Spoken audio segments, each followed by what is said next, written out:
Sa nakaraang video ay natapos tayo kung saan kasalukuyan ang nakabalik sa Asher Feather Clan ang ating bida galing sa kanilang misyon at agad din niyang ikinwento ang kanilang dinatnan sa ibang pamilya at mga nangyari sa kanilang lugar. At ang kwento naman ng ating bida ay agad ding dinagsungan ni Yin Yang na mapapansin nating tila na mamayat na sa loob ng Asher Feather Clan mga idol. At ayon nga kay Yin Yang nakasalukuyan na din daw nagsilikas ang ibang pamilyang takot na madamay sa digmaang sinisimulan ng Dark Moon family. At nang marinig naman ni Xia Yuning ang mga masasamang balita ay agad siyang naluha sa kanyang kinatatayuan habang isinusumpa nito ang mga walang pusong clan ng Dark Moon family. Habang ang ating bida naman ay nagsaad lamang na kasalanan daw niya ang lahat ng ito gayong kundi pumanig sa kanya ang ibang pamilya ay siguradong di ito idadamay ng mga hangal. At habang nagsasalita ang ating bida ay di naman niya mapigil ang manginig sa kanyang kinatatayuan lalo na't pinaniniwalaan niyang siya ang may kasalanan ng lahat na napansin naman ni Xia Yuning.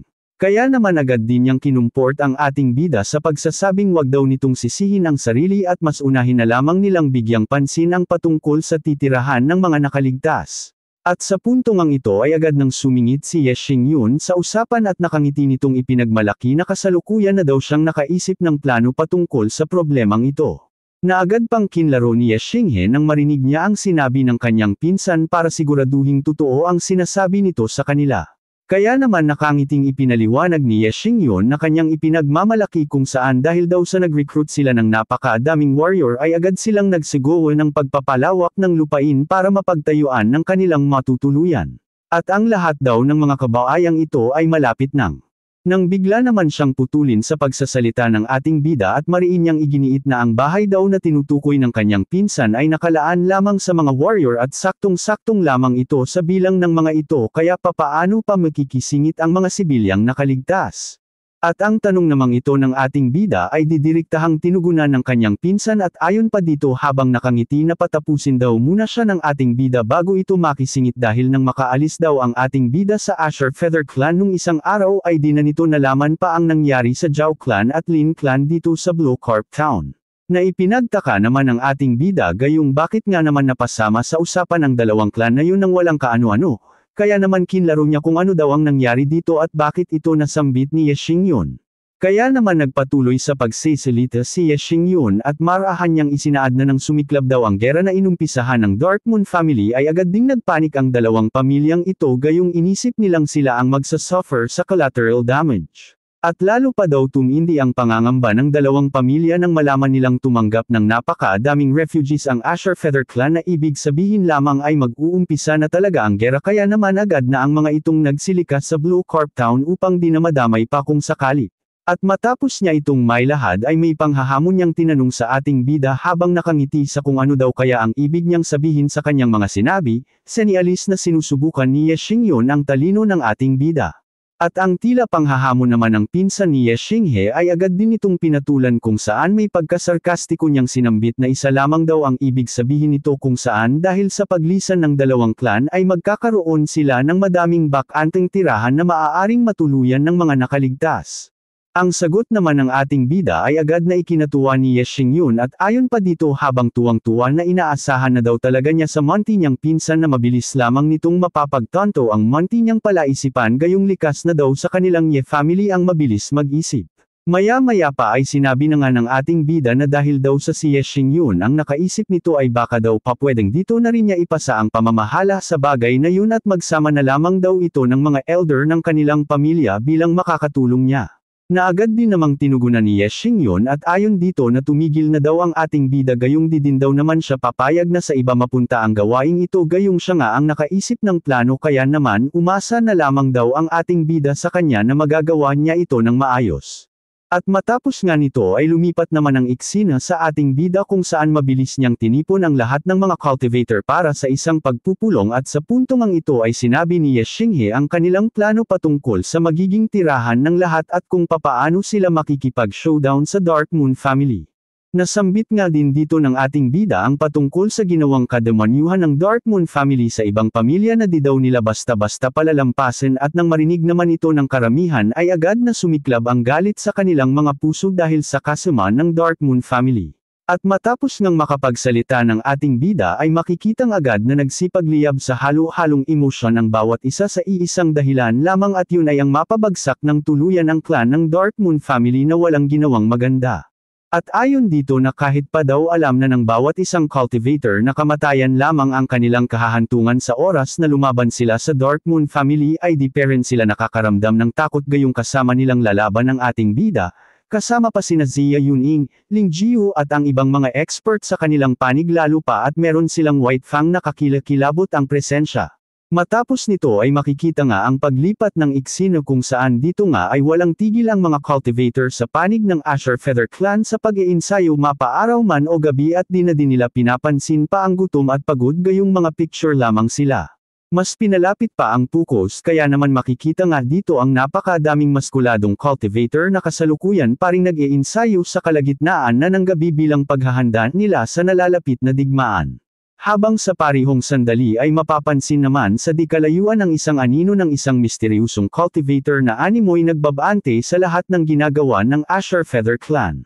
At dito nga ay ipinakita na din ang mukha ng misteryosong cultivator kung saan makikitang labis na nanlalaki ang mga mata nito dahil sa kanyang mga nakikita at base nga pala mga idol sa itsura ng lalaki ay siguradong espiya ito ng Dark Moon family para magmanman sa Asher Feather Clan. Matapos nito mga idol ay lumipat naman ang eksena sa isang silid ng Dark Moon family kung saan nga ay maririnig ang tila pagkukomento ng hangal na si Liang Ziang Senialis na kasalukuyan ng nailahad ng kanilang espiya ang kanyang nakita sa Ye family. At ipinakita pa nga sa eksena ang matilos na baba ng hangal na ito na animoy nagmamaegay ng kanyang baba na animo na may sibabalo lamang, at ayon sa kanyang postura ay tila pinuproseso pa ng hangal sa kanyang isipan kung tama ba ang balitang kanyang narinig.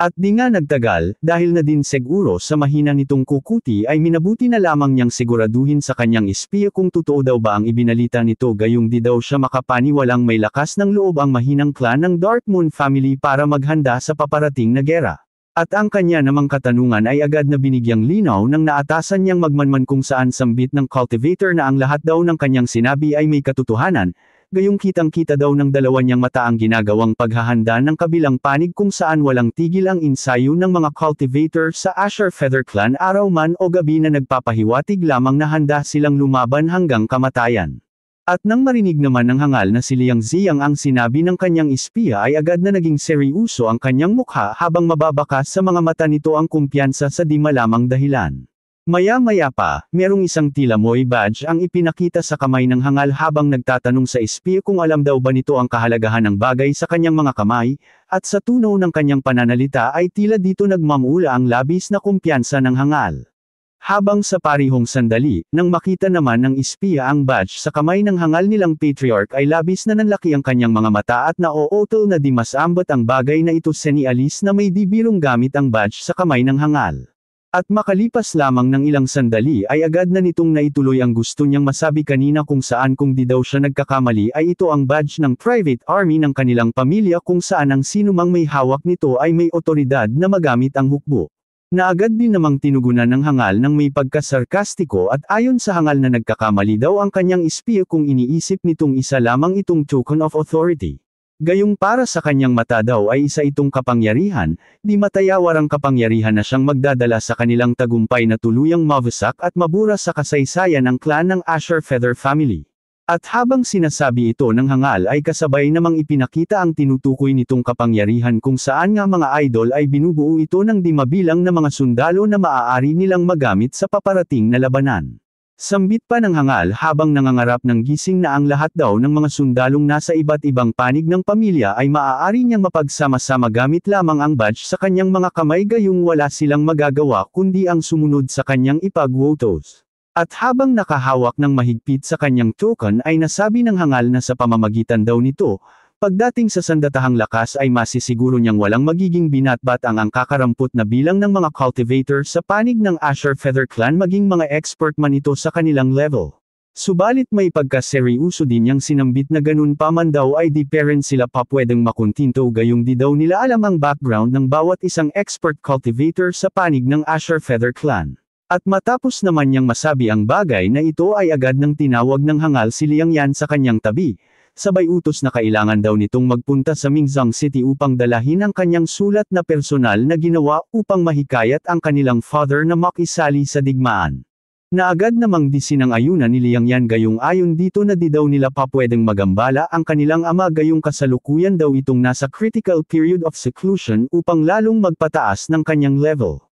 Kaya naman muling ipinaliwanag ng hangal ang kanyang sinabi kanina na di sila pa pwedeng makuntinto sa on the low lamang na meron sila gayong bukod daw sa background ng mga expert ay nasa panig pa ng Asher Feather Clan ang prinsesa at kahit na di na ito prinsesa sa ngayon ay madami pa ring malalakas na expert ang seguradong magagawa nitong ma-recruit. Kaya naman kailangan daw nilang maging handa sa anumang papwedeng mangyari at di din sila papwedeng magkamali sa kanilang paghahanda kaya naman mas makabubuti daw na mahikayat nila ang kanilang ama na sumali sa laban. May pagka-seryoso din niyang dagdag na bukod daw dito ay kasalukuyan pa ding disciple ni Vice Principal Shuli ang ating bida na napakadelikado kung magkataon at isa pa ay madami ding tricks ang ating bida na di daw nila pa pwedeng ipawalang pansin gayong wala daw siyang planong bigyan ng kahit kititing na syansang manalo ang Asher Feather Clan sa kanila. At ang mahaba-haba niyang paliwanag ay naunawaan din ni Liang Yan kaya naman sinabi nito na makakaasa daw ang hangal na agad niyang isasagawa ang utos. Alinsabay naman nito ay mapapansin ang misteryosong babae sa isang gilid na nakikinig lamang sa pag-uusap ng mga hangal senialis na isa din itong espiya sa kabilang panig. Matapos nito ay lumipat ang eksena kung saan makikita ang madilim at tahimik na paligid ng biglang, gumawa naman ng ingay si Idol Hangal at ayon dito na kung di ka pa daw nakasubscribe sa channel ay ngayon na ang tamang oras para gawin yun. At habang nagsasalita si Idol Hangal ay mapapansin naman ang ating bidang si Ye Xinghe na nakasandal sa isang malaking bato habang nakatinggala na animoy nag-iisip ng malalim sa kung bakit daw kaya bigla na lamang damalang ang nanunood sa kanyang episode, di gaya dati na madami. At dito nga ay mapapansin ang mukha ni Ye Xinghe habang nakatinggala sa buwan na tila may iniintay na kung ano. At baka ito ang inyong subscription kaya wag na kayong magdalawang isip pa mga idol hangal para makapagpatuloy na tayo at para sumaya ulit ang idol nyo. Matapos naman ng kadramahan ng idol nyong hangal ay bigla namang nagsalita ang ating bida kung saan sinabi nito na wag na daw magtago pa ang kung sino at magpakita na ito sa kanya gayong kanina pa naman niya alam ang presensya nito. At sa kanya namang tila pagwotos ay agad na sinunod ng misteryosong presensya sa paligid gayong makikita na nga ang paglitaw nito sa likuran ng bato na sinasandalan ni Ye Xinghe. Kung saan ang misteryosong presensya palang tinutukoy ng ating bida ay walang iba kundi ang magnanakaw ng panty na si Liang Yu na muling umiiksi na matapos ng mahaba-haba nitong pananahimik. At ang paglabas naman nito ay agad na nalaman ng ating bida kaya naman sinalubong niya agad ng katanungan ang hangal na kung bakit daw nagpadala pa ito ng kung sino para sabihan lamang siya na gusto nitong makipag-usap sa kanya at bukod pa dun ay ano daw ang dahilan at gusto siyang makausap ng magnanakaw ng panty. Ang mga katanungan naman ng ating bida kay Liang Yu ay agad nitong tinugunan at ayon dito habang tila kinakabahan ay sinambit niya na narinig daw kasi niyang makikipagdigmaan ang Asher Feather Clan sa kanilang pamilya at gusto lamang niyang klaruhin sa ating bida kung totoo ba ang kanyang narinig. Na di naman direktahang tinugunan ng ating bida gayong may pagkasarkastiko lamang niyang sinambit na basta daw at wag nitong susunukang makisali sa labanan ay seguradong di niya ito papaslangan senialis na totoo talagang may magaganap ng gera sa pagitan ng kanilang mga clan.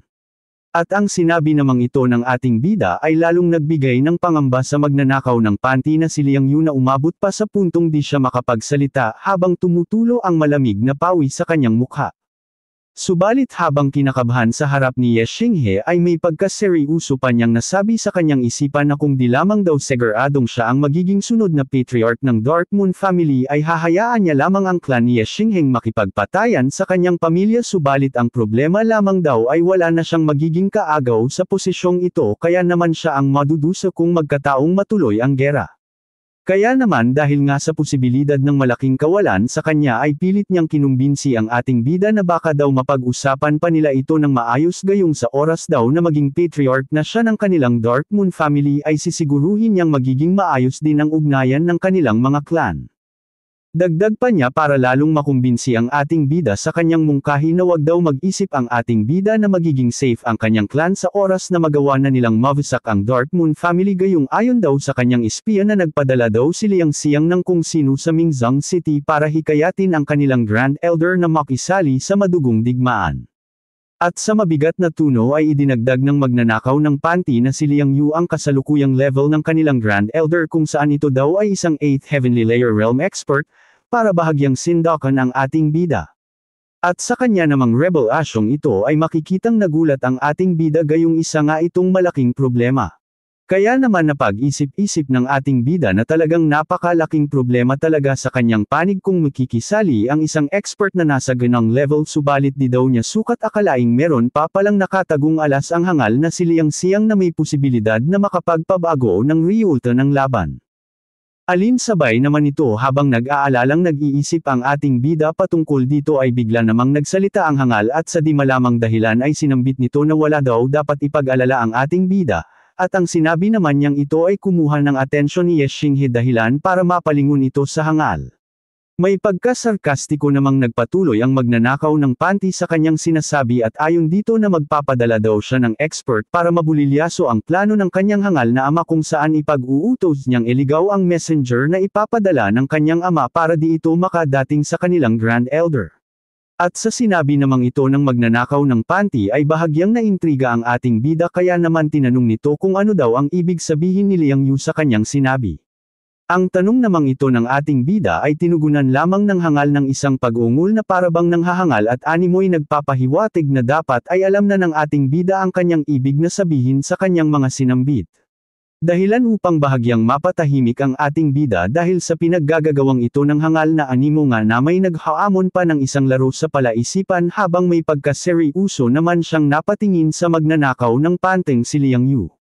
At makalipas nga lang ng ilang sandali ay tuluyan ng napagtanto ng ating bida ang ibig sabihin ng hangal sa kanyang pag-ungol kaya naman sa mariing tinig ay tinanong niya ang hangal sa kung ano daw ang plano gayong sa nakikita daw niya ay may kapalit ang lahat ng ito gaya ng kanyang inaasahan. Ang katanungan namang ito ng ating bida ay tinugunan lamang ng hangal ng isang malakas na paghagalpak ng tawa habang pinupuri ang katalinuhan ni Ye Xinghe gayong di daw talaga matatalo ang ating bida sa mga ganitong pakulo at gaya daw ng kanyang inaasahan ang mabilis lamang itong mapapagtanto ni Ye Xinghe. At matapos naman ng mga mabubulaklak nitong pamumuri sa ating bida na animoy kaibigan nyo lamang mga idol na sip-sip sa inyong boss ay tuluyan na din niyang ibinulong sa ating bida ang kanilang gagawing plano subalit dahil sa hina ng bulong ay di ko na din narinig kung ano ito. At makalipas nga niyang masabi ang kanilang gagawing plano ay may pagmamalaki ng agad na tinanong ng ugok na ito ang ating bida sa kung ano daw ang masasabi ni Ye Xinghe sa kanyang naisip na kahangalan habang nagmumuka naman itong manyaki sa kanto. Kung saan ang panganglaro naman ang magnanakaw ng panty na si Liang Yu sa ating bida ay makikitang bahagya pa nitong pinag-isipan, animoy inaalam ang lahat patungkol sa kalalabasan ng plano. At makalipas nga lang ng ilang sandaling pag-iisip ng ating bida ay agad na din niyang binigyang kasagutan ang panganglaro ng ugok at sa mahinang tuno na may pagkaseryoso ay sinambit niya na gagawin daw nila ang naisip nitong plano dahil mukhang magtatagumpay daw naman ang panukalan ng hangal. At ang pagsang-ayon naman ng ating bida sa naisip na plano ni Liang Yu ay labis nitong ikinatuwa dahilan upang agad nga itong magpasalamat sa ating bida gayong pinagbigyan daw nito ang kanyang kahilingan na, habang si Ye Xinghe naman ay wala lang ekspresyong nakatingin dito. Maya-maya pa habang nananahimik pa si Ye Xinghe ay bigla namang nagpalim ang magnanakaw ng panty sa ating bida para umalis at di na nga nito inintay pa ang tugon ni Ye Xinghe gayong baka daw magbago pa ang isip nito. At ang mabilis na pag-alis naman ng hangal ay nagkaroon muli ng nakakabinging katahimikan ng paligid habang naiwan ang ating bidang nakatayo at humihiling na sana daw ay bumalik na ang lahat ng manunood sa channel na ta. Matapos ng kanyang panandaliang pananahimik ay bahagya pa niyang nilingan ang direksyon ng magnanakaw ng panty habang tila nasa isang malalim na pag-iisip patungkol dito. At makalipas nga lang ng ilang sandali ay nasambit pa ni Ye Xinghe sa kanyang isipan na talagang napaka-delikado daw ng balimbing na ugali ni Liang Yu at sa hinaharap daw ay mas kailangan na niyang dublihin ang kanyang pag-iingat sa mga ganitong uri ng tao gayong baka daw mawala bigla ang kanyang brief sa sampayan. Ganun pa man daw ay kailangan niya munang makipagtulungan sa mga ganitong uri ng personalidad para sa pareho nilang kapakinabangan. Bagaman daw at galing sila sa magkalabang panig ay kailangan niya munang magtiis ng kunting panahon para na din sa kanilang Asher Feather Clan. At matapos naman sa ating bida ay lumipat naman ang eksena sa isang silid mula sa loob ng Asher Feather Clan. Kung saan muling makikita ang ating bida na kasalukuyan nang nakauwi at sa kanyang pagdating ay labis naman siyang nakaramdam ng kagalakan dahil sa kanyang nakita na nakapagpangiti ng tudo dito. At ito pala ay dahil sa kanyang master na si Vice Principal Shu na kasalukuyang nasa kanilang clan para makita siya at sa puntong ang ito mga idol, nang makita ni Master Shu Li ang ating bida ay agad niya itong binati para sa muli nilang pagkikitang dalawa. Ang pagbati naman ni Master Shu Li kay Ye Xinghe ay agad nitong tinugunan ng may paggalang habang humihingi naman ng tawad sa kanyang pagiging late gayong di niya alam na pupunta pala sa Azure Feather Clan ang kanyang master. At ang sinabi namang ito ni Ye Xinghe ay agad ding tinugunan ni Master Shu Li at ayon dito na wala lang daw ang ganang bagay sa kanya kaya naman makakaupo na daw ang ating bida para makapag-usap na silang dalawa, na agad din naman nitong sinunod. At habang papaupo nga dito ang ating bida ay agad nang nagsalita si Master Shu Li kung saan sinabi nito na naparito daw siya gayong nakaabot sa kanya ang balita patungkol sa ginawang pagsasalba ng Azure Feather Clan sa ibang mga nakaligtas sa madugong pag-atake ng Dark Moon family.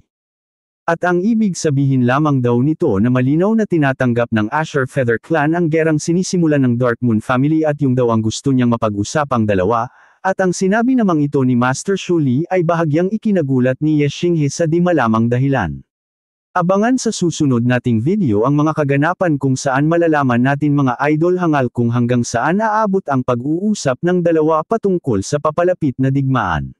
Kung saan sa di malamang dahilan ay mapapansin ang mukha ni Vice Principal Shu na animo'y kinakabhan sa papwedeng maging reaksyon ng ating bida sa kanyang mga sinasabi. Dagdag pa dyan ay malalaman na natin ang misteryusong planong ihinanda ng magnanakaw ng panty na si Liang Yu gayong sa pagpapatuloy nga mga idol ay isasagawa na nga ito ng hangal para na rin sa kanyang kapakinabangan. Kung saan tila nga ay mahihirapan pa itong magtagumpay base pa lamang sa ekspresyon ng hangal na si Liang Xiang subalit di natin malalaman ang patungkol dito kung di natin aabangan ang kasunod kaya naman. Dahil umabot ka sa huling segundo ng ating video ay masasabi kong isa ka talagang alamat idol, subalit kung di mo nagawang mag-subscribe kanina dahil nakapokus ka sa panunood ay ngayon muna subscribe ang ating channel kasama ng bell icon na may kapangyarihang makapagbigay ng signal sa iyong cellphone kada may upload tayo. Hanggang sa muli mga kaibigan, paalam.